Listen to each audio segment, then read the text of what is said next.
Louder and closer to my mouth. That's what I'm all about, being loud. Loud and proud, just like each and every one of you. Proud to be here on Canadian soil. Okay, so I would just like to say a few words about what we do here in Edmonton, Alberta.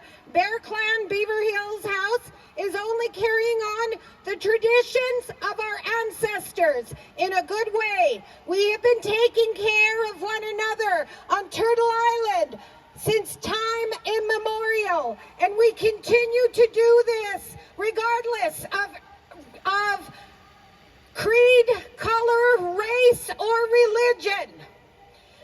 People are all one on Turtle Island, and we had been living like that with our different nations for thousands of years before colonization. I want to say that before colonization here on Turtle Island, we never had any homeless people, never, because we took care of one another in a good way, always.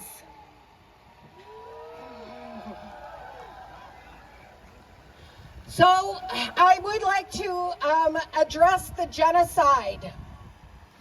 That is something that we all here today have in common, is the genocide that inflicts human beings. For shame, that's right. We should not be killing off one another. And it's in an international law. There's even a convention of genocide. And it's very sad that we have to dictate what genocide means. And what genocide means is that we're killing off each other. We have to stop doing that. In my opinion, right now in the world, we have too much ego. We're too interested in the ego instead of the spirit. And therefore, we're losing what really life means to one another. You know, the African community have a wonderful saying, and it's Ubuntu. And that means that you cannot be without me. So we need each other to reflect our humanity.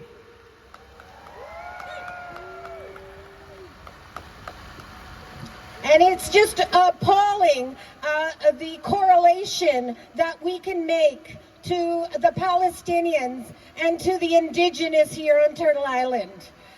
The same tactics, the same awful coverage of media, the same non-coverage of media. You know, it seems that people don't want to be shown in their worst.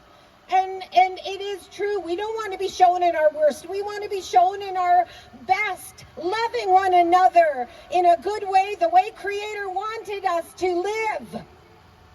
And so that's what we bring to the streets of Edmonton. We bring unconditional love to our brothers and sisters in Edmonton here. And that's what I would love to see happen in Palestine.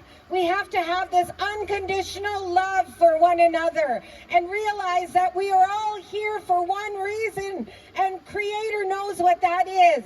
It's not up to each and every one of us to snuff each other out. That is not what we're here to do. We are here to thrive and strive as human beings on earth. So, and so I'm very grateful to continue on the traditions of our ancestors. And going forward with that, I'll give the floor over to our knowledge keeper, who can talk a bit more. Thank you. Tawau. Nia Eski Esquil. I wrote a little paper that I'd like to share with you. We lost our way in a rat maze created by an unseen people of extraordinary wealth.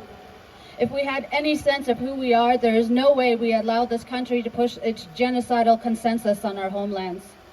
The world's countries are rich places, abundant in resources, and many of these countries can feed their starving people. It is the people whose wealth and greed knows no bounds that keep the rest of us and the world bound to unseen chains of modern-day slavery. The world's governments are run by the rich, and traditionally oppressive European values are programming the population into buying overpriced, unnecessary goods. Meanwhile, they are exporting huge portions of their country's natural resources. Government is about control of the people and its population. Our enemy is not the average white man. It is not the elder struggling with mental health issues, surviving in a cardboard box in the slushy snow. It's not the average person who works 12-hour days leading into months, not seeing their family for months on end, barely making a living. It's not the hardworking mother who makes minimum wage and after work stands in line to pick up a small food hamper donated by a mom and pop shop that also struggles to stay open. Our enemy is the white man you don't see, the corporate monopoly owners and fake liberal politicians. Those are our enemies. It's the business giants and the government officials, politician puppets, popes, senators, generals, and the 1%ers who make all the real money. We have whatever they decide to portion out to the rest of the population. Those 1%ers have so much money they couldn't spend it for generations to come. They continue to commit genocide, colonize, stigmatize, and silence the Indigenous people of Turtle Island. These same crimes are committed on a massive world scale. If you haven't opened your eyes yet, I'm here to waken that spirit that has been sleeping and take off your rose-colored glasses so that when you open your eyes, you will see the world for what it is. Poverty has nothing to do with our Indigenous people. It is not our culture to be poor. That has only been the last century when the visitors came with the radical ideas of ownership, manipulation, and colonization. Next, these people will co-opt the movement to prevent it and continue to gentrify those they no longer see as human beings. We talk about change and working within the system to achieve that change, but the problem is when you try to change the system from within, it's not you who changes the system, it's the system that changes you. We all wish for a better life for our families and our children, but it doesn't have to be at the expense of millions of lives. Understand that classism is a real issue. Many of us are in the same boat, and it's sinking. Until we realize that, we will remain fighting for scraps from a table of a system that keeps us subservient instead of being self-determined. We will continue missing an opportunity to gain a better standard of living. So now is the time to organize and rise. You cannot change the past, but you can create the future. Ignorance exists, but it can be destroyed with the knowledge we share. Our revolution is born out of love for our people, not hatred for others.